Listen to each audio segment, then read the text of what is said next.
Bonjour tout le monde et bienvenue dans la vidéo.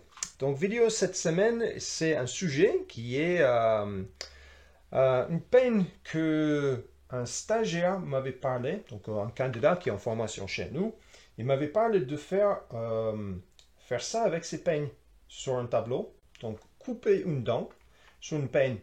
Et il m'a expliqué c'était parce qu'il voulait installer sur le même rangée, il voulait installer des disjoncteurs et entre deux disjoncteurs, comme ça, il voulait installer, je ne me rappelle pas si c'était un contacteur ou un minuterie ou un appareil, je ne me rappelle pas.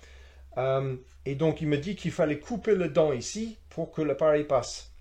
Ben, je l'expliquais qu'il n'y en a pas besoin.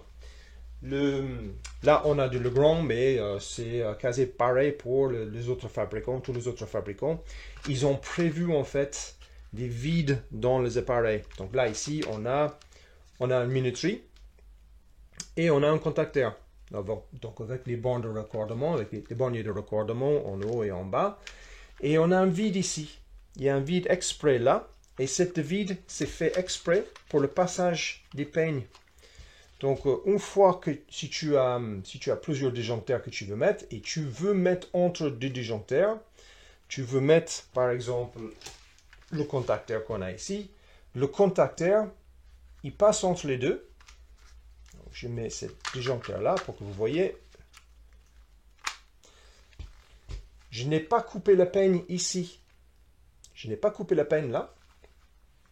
En fait, le fabricant, il a prévu une vide sur le contacteur pour que le contacteur puisse rentrer dedans là sans gêner la peigne. Donc il n'y a pas besoin de le couper comme si c'était fait ici. Que ce soit un contacteur, que ce soit une minuterie, c'est pareil. Le minuterie, il passe entre les deux. Et une fois que les deux peignes sont en place, ça devient IP2X. C'est-à-dire que mon doigt, il ne peut pas toucher. Donc, il n'y a pas de risque d'électrisation, il n'y a pas de risque de contact direct. Ça termine, ça finit comme ça. Et avec les deux peignes, si je mets un peigne ici, provisoirement, vous allez voir que là, au niveau du contacteur, il n'y a aucun risque que je mets mon doigt ici et que je puisse toucher la partie du cuivre. Franchement, c'est bien réfléchi. Donc ça, c'est le système Legrand. Schneider, ils font pareil. AGR, ils font pareil. Donc, même avec les appareils plus grands, ici, on a une prise modulaire. Et sur la prise modulaire, on a exactement le même principe. Et il y a le passage prévu pour les peignes. Donc, pas besoin de couper les peignes quand tu as des appareils modulaires. Il y a certains autres équipements. Donc, par exemple, j'en ai deux ici. J'ai un relais de chez Finder. Ça, c'est pas pareil. Là, ici, il n'y a pas de passage de peigne.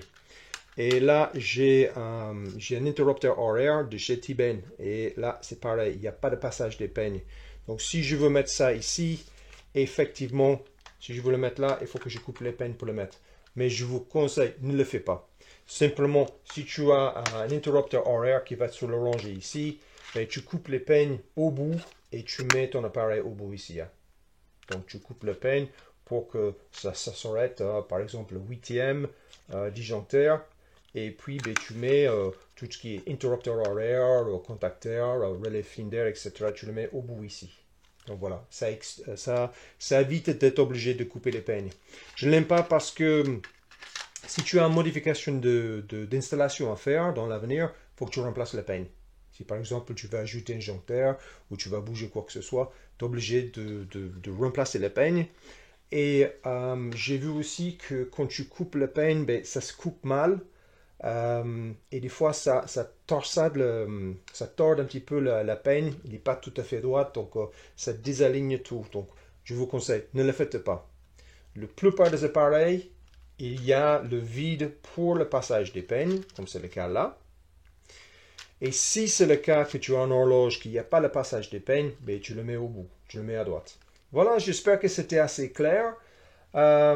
N'hésitez pas, si tu es intéressé par la formation d'électricien, si tu souhaites passer ton CAP, je vous propose une formation d'électricien avec tout le contenu nécessaire pour passer le CAP et beaucoup plus.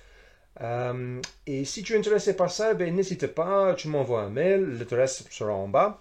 Et donc, je t'envoie des vidéos avec des informations sur le métier d'électricien et aussi sur la formation que je vous propose. Donc voilà, ben, à très bientôt les gars. Allez, ciao!